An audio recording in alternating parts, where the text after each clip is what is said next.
نے کہا کہ نہیں یہ نہیں ہے مطلب. ان کا مطلب یہ نہیں تھا. اور کیا مطلب ہے؟ کہا کہ وہ آسمان والا دھاگا ہے. کہا دھاگا آسمان والا ہوتا تو اللہ میاں بتاتے نا کہ آسمان والے دھاگے کو دیکھا کرو. آسمان میں دھاگا سوئی دھاگا کرتا پاجامہ سینا ہے. وہاں دھاگا تو زمین میں ہوتا ہے، سیاہ بھی اور سفید بھی.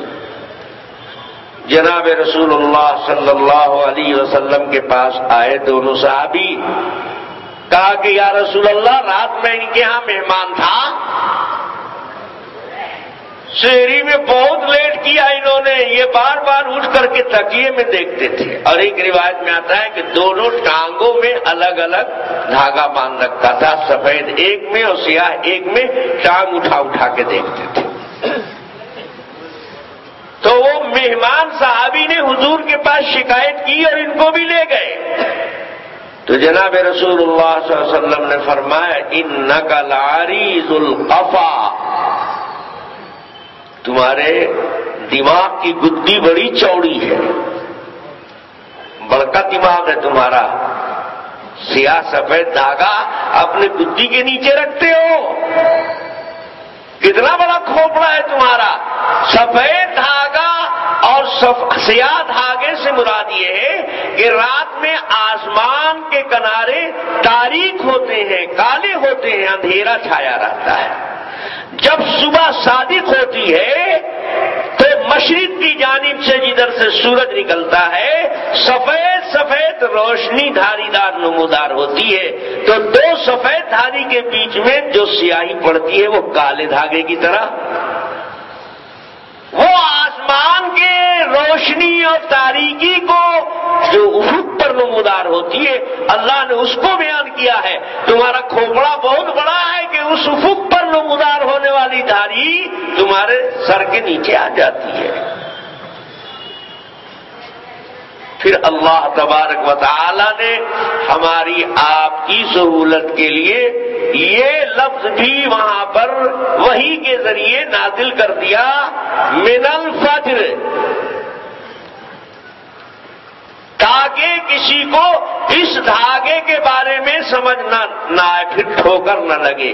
یہ سفید دھاگا سیاہ دھاگا کاہے کا ہے؟ روئی والا ہے، زمین والا. من الفجر، صبح ہونے کے وقت جو نمودار ہوتا ہے وہ دھاگا مراد.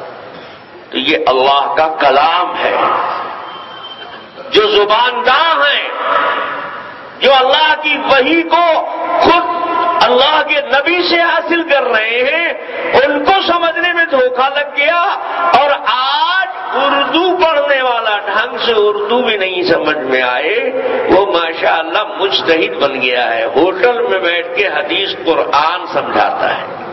یہ دیکھو حدیث میں ہے، یہ دیکھو قرآن میں ہے.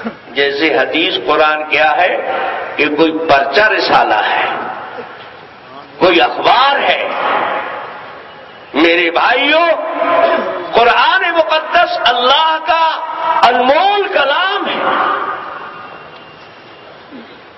بڑے بڑے اس کے غواص ہیں، بڑے بڑے ماہر فنکار گزرے ہیں، محدثین، مفسرین، ائمہ مجتہدین اور محققین کی جماعت ہے.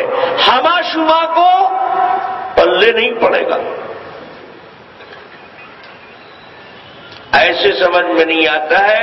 مثال سے سمجھو، سمندر کی دو سطح ہوتی ہے. ایک سطح سمندر کے اوپر ہے جس سے کشتی گزرتی ہے، تیرنے والا تیرتا ہے اس سطح سے. لیکن سمندر کی یہی یہ سطح نہیں ہے، ایک سطح نیچے کی بھی ہے. اندر گہرائی میں تو ایک سطح اوپر کی ہے، ایک سطح نیچے کی ہے. نیچے کی سطح میں سیپ پیدا ہوتا ہے اور سیپ میں موتی نہیں پیدا ہوتا ہے. موتی کہاں پیدا ہوتا ہے؟ سیپ میں. سیپ کہاں پیدا ہوتا ہے؟ سمندر میں. لیکن سمندر کی نچلی سطح میں پیدا ہوتا ہے، اوپر کی سطح میں سیپ پیدا نہیں ہوتا ہے۔ اوپر کی سطح میں کیا ملے گا تم کو؟ کیکڑا، کچھوا، اور بہت ہاتھ پاؤں مارو گے کچھ مچھلی، اور نہیں ہاتھ پاؤں مارو گے تو بلبلا ملے گا۔ دو آدمی سمندر میں سفر کرتے ہیں، سمندر میں گھستے ہیں، ایک اوپر کی سطح سے مسافر چلا اس پار سے اس پار تک، وہ اس پار اترا، لوگوں نے پوچھا کہ تم نے سمندر کی سیر کر لی؟ کہا ہاں سارا سمندر دیکھ لیا۔ تو کہا سارا سمندر اگر چھان مارا ہے بتاؤ تم کو اس میں موتی ملا کہ نہیں؟ تو یہ کہتا بڑا الو کا پٹا، سمندر میں موتی ہوتا ہے، خالی کیکڑا کچھوا تو ہے۔ تو بھائی اوپر کی سطح سے یہ گزرا ہے تو اس کو تو کیکڑے کچھوا ملے گا نا، اندر کی سطح میں گیا ہوتا تب نہ سیپ پر ہاتھ پڑتا اور تب نہ موتی لے کر آتا۔ جیسے سمندر کی دو سطح ہے ویسے ہی اللہ کے کلام یہ بھی ایک علوم کا سمندر ہے، اس کی بھی دو سطح ہے، ایک اوپر کی ظاہری سطح ہے، ایک اندر کی باطنی سطح ہے۔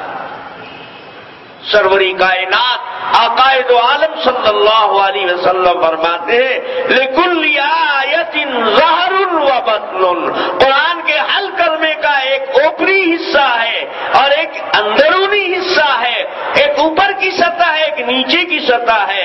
نیچے کی سطح میں ہیرے موتی جواہرات، جان پر کھیلو گے، جوخم میں ڈالو گے، نیچے جاؤ گے تب نہ موتی ملے گا۔ تم تو اوپرے اوپرے گھوم کے چلے آئے، تم کو موتی کیسے ملے گا؟ تمہاری قسمت میں کیکڑا، کچھوا، سانپ، بچھو یہی سب ہے۔ ہم مانتے ہیں کہ تم بھی سمندر پار ہو کر آئے ہو، ہم بھی سمندر پار ہو کر آئے ہیں، ہم اندر سے گھوم کر آئے ہیں، تم اوپرے اوپرے ناچ کے آئے ہو۔ میرے بھائیوں، یہ ائمہ مجتہدین، فقہائے محققین، حدیث و قرآن کی کے سمندر کے غواص ہیں، وہ اس کی آخری نیچے کی سطحوں تک پہنچتے ہیں تو ہیرے موتی لے کر آتے ہیں۔ اور یہ جو بخاری شریف جن کو روز بخار آتا اترتا رہتا ہے، بیچارے اوپرے اوپر رہتے ہیں۔ اسی قرآن پاک کو ہم پڑھتے ہیں اور یہ ہمارا سب سے نمبر 1 دستور حیات ہے۔ ایک مسلمان کو دین سمجھنے کی جب ضرورت پیش آتی ہے، دین کا مسئلہ معلوم کرنے کی ضرورت پاتی ہے پیش، تو سب سے پہلے کدھر دیکھتا ہے، کدھر رجوع کرتا ہے؟ قرآن پاک کی طرف۔ سروری کائنات جناب محمد الرسول اللہ صلی اللہ علیہ وسلم نے یمن بھیجا حضرت معاذ ابن جبل کو، حضور مدینے کے باہر تک حضرت معاذ ابن جبل کو رخصت کرنے آئے۔ فرمایا معاذ دیکھو تم کو معلم، قاضی اور